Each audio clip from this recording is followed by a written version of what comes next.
Pagkalabas ni Victor ng bahay ay agad siyang napangiti, lalo na nang makita niya ang mga pagkain sa kabilang kalsada. Kanina pa siya nagugutom.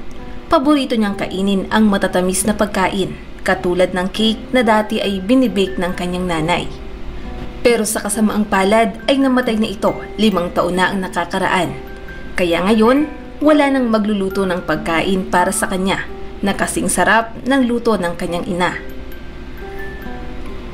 Ang tanging kaligayahan niya na lamang ay ang bumili ng matatamis na pagkain sa tapat ng kanyang tinitirahan. Sa kabila ng pagkain na matatamis ay hindi naman tumataba si Victor. Maganda pa rin ang kanyang pangangatawan. Marahil na rin ito sa halos 16 na oras niyang pagtatrabaho kada araw bilang isang negosyante. Gustong-gusto ni Victor ang kanyang ginagawa. Kaya naman, kahit palaging puyat at pagod ay hindi siya nagrereklamo. Katwiran niya ay mahalaga ang bawat minuto, kaya hindi ito dapat nasayangin. Pagtawid ni Victor sa kabilang kalsada ay agad siyang pumili ng mga matatamis na pagkain. Pero ilang sandali pa ay napahinto siya dahil mayroong bata sa gilid niya ang nakatitig sa mga pagkaing hawak-hawak niya. Sa tansya niya ay nasa 7 taong gulang pa lamang ang batang babae. Sa itsura ng bata ay halatang gutom na siya. Marumi ang kanyang suot at halos humiwalay na rin ang swelas ng kanyang sapatos. Batang babae. Halika, bibigyan kita ng cake. Sobrang sarap ng pagkain dito. Nakangiting yaya niya sa bata. Malaki naman ang ngiti sa mukha ng batang babae. Agad nitong kinuha ang cake at kinain. Ano nga palang pangalan mo? Tsaka nasaan ang iyong mga magulang? Sally po ang pangalan ko. Ako naman si Victor, pakilala ng negosyante. Ilang minuto rin silang magkausap. Maya-maya ay bumili si Victor ng isang bag ng tinapay, soft drinks at mga candy para ibigay kay Sally. Eto, dalhin mo na para may makain ka hanggang mamaya. Wika ni Victor sa kanya bago tuluyang magpaalam. Nagtungo na siya sa opisina para sa ilang mga meeting. Marami siyang dapat na asikasuhin kaya gabi na nang makauwi siya ng bahay. Kinaumagahan, pagkagising pa lang ni Victor ay ramdam niya na ang lungkot at pangungulila. Sa nakalipas na linggo ay mabigat na talaga ang kanyang pakiramdam. Pero ano bang magagawa niya? Kailangan niyang ipagpatuloy ang pagtatrabaho. Maaga siyang pumasok sa opisina pero wala siyang ganang magtrabaho. Lalo na't bumalik na naman ang mga alaala ng nakaraan. Si Victor ay isa sa pinakakilalang negosyante sa kanilang lugar dahil sa angking galing at dami ng VIP client. Lumaki siya sa ordinaryong pamilya. Ang kanyang ina ay kusinera sa kantin ng paaralan, habang ang kanyang tatay naman ay bus driver. Dahil mataas ang grado ni Victor sa paaralan, kaya mabilis siyang nakakuha ng scholarship sa college, kung saan isa siya sa nangunguna sa klase. Marami na siyang karanasan pagdating sa negosyo, kaya naman sa edad na 48 ay talagang na-establish niya na ang magandang pangalan at reputasyon. Wala namang pamilya si Victor kaya kahit ibuhos niya ang lahat ng oras sa negosyo ay walang problema. Sa kasalukuyan, si Victor ay mayroon ng karelasyon. Hindi tulad ng karamihan, si Megan ay napakamaunawaing klase ng babae. Hindi rin siya demanding at lalong hindi mukhang pera. Pinakasalan siya ni Victor pero iilang tao lamang ang nakakaalam ng bagay na ito. Subalit, bago pa ito nangyari, 8 taon na ang nakakaraan, may nakarelasyon si Victor na babae na nagngangalang Samantha. Ang babaeng nag-iwan ng malalim na sugat sa puso niya. Ang relasyong iyon ay hindi naging maganda ang ending dahil na rin sa malaking agwat ng kanilang edad. Mas bata ng 15 taon si Samantha kaysa kay Victor. Mahal na mahal siya ni Victor at handa siyang ibigay ang lahat para dito. Ibinigay niya kay Samantha ang mga bagay na hindi pa nito nararanasan. Binibilhan niya ito ng mga mamahaling alahas, pinapag-shopping at idinedate sa mga kilalang restaurant. Binaliwala ni Victor ang mga sinasabi ng kanyang mga kaibigan, pati na rin ang ilan pa niyang katrabaho. Sinikap niyang magtagal ang relasyon nila ni Samantha, kahit pa marami ang nanghuhusga sa relasyon na mayroon sila. Naniniwala si Victor na mahal siya ni Samantha. hindi lang dahil sa kanyang pera o anumang material na bagay. Subalit hindi nagtagal, napagtanto ni Victor na mali pala ang kanyang inaakala. Noong una ay masaya naman sila, subalit mabilis na nagsawa si Samantha. Napipilitan na lamang itong pakisamahan si Victor kapalit ng pera at luho niya. Hanggang isang araw, nagkaroon ng business trip si Victor sa ibang bansa.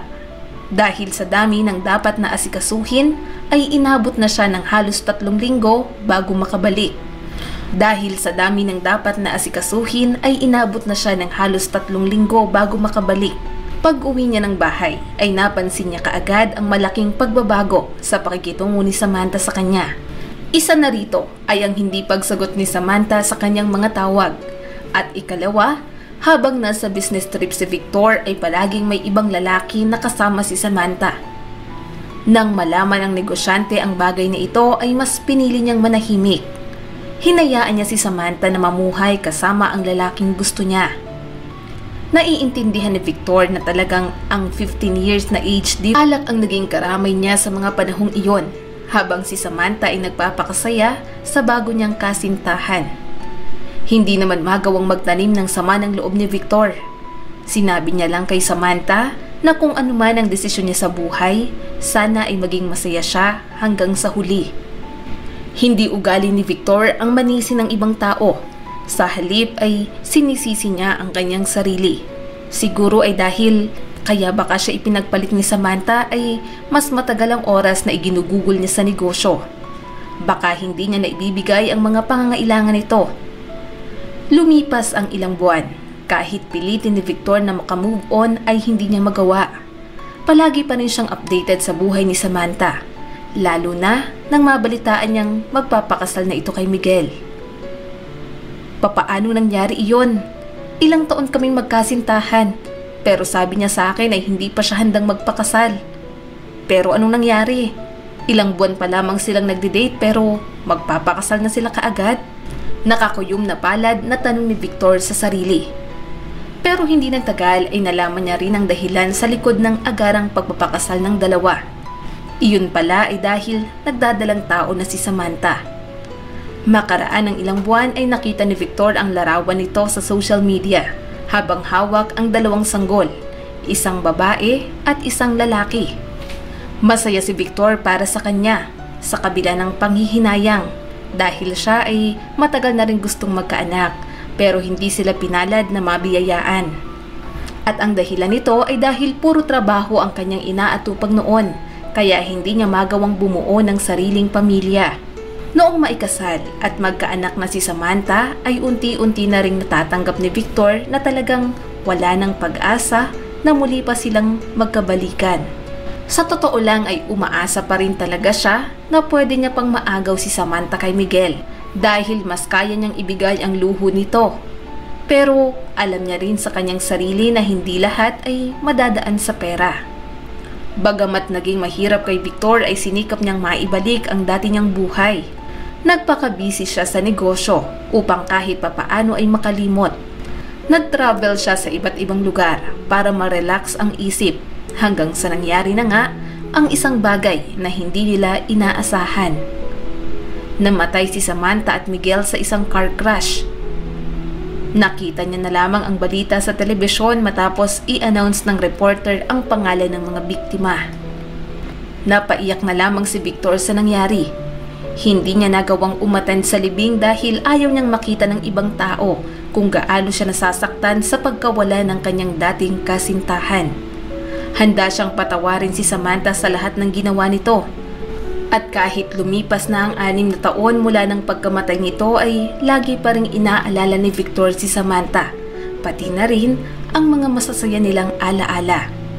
Naging bukas pa rin naman si Victor sa relasyon at pagpapamilya. 2 taon na ang nakakaraan mula nang makilala niya si Megan. Naging maganda at maayos naman ang kanilang relasyon, ngunit sa kasamaang palad, pareho na silang may edad para magkaroon pa ng anak. Napag-usapan na rin nila ang mag-ampon ng bata, pero ipinagpaliban muna ito ni Victor dahil marami pa siyang inaasikaso sa kumpanya. Pero ang totoo niyan ay hindi pa rin talaga siya nakaka-move on kay Samantha. Ramdam naman ito ni Megan pero ayaw niya nang magtanong pa. Katuwiran niya, tinanggap niya si Victor ng buong buo at kung ano man ang maging desisyon nito ay handa siyang sumuporta. Biglang naudlot ang pagmumuni-muni ni Victor nang tumunog ang kanyang cellphone. Reminder iyon ng petsa ng pagkamatay ni Samantha.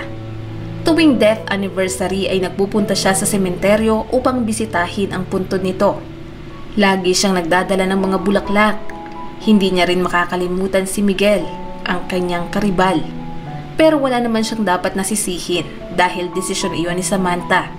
Bukod pa roon ay wala na sila sa mundong ito. Matapos ang meeting ay ipinakancel ni Victor sa kanyang secretary ang iba pang appointment.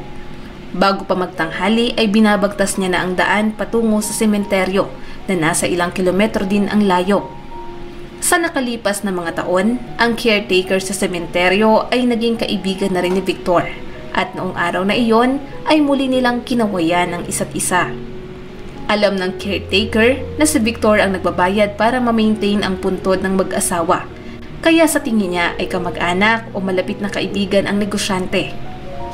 Habang naglalakad papalapit sa puntod ay natanong ni Victor ang dalawang bata sa harap mismo ng puntod ni Samantha. Sino ang mga batang yon? Tanong niya sa sarili. Pero habang papalapit si Victor ay parang hindi siya komportable, lalo na nang makita niya ang dalawang bata na halos magkasing edad lamang. Isang babae at isang lalaki. Halatang malungkot ang mukha ng mga ito. Pero hindi lang iyon ang nakakagulat dahil namukhaan niya ang batang babae. Ang batang kahapon lang ay binigyan niya ng tinapay. Sally, anong ginagawa mo rito? Nagtatakang tanong ni Victor. Natandaan naman siya ng bata kaya ngumiti ito. Sila po ang aming mga magulang. 2 taon pa lang kami ng kapatid kong si Bobby noong mamatay sila.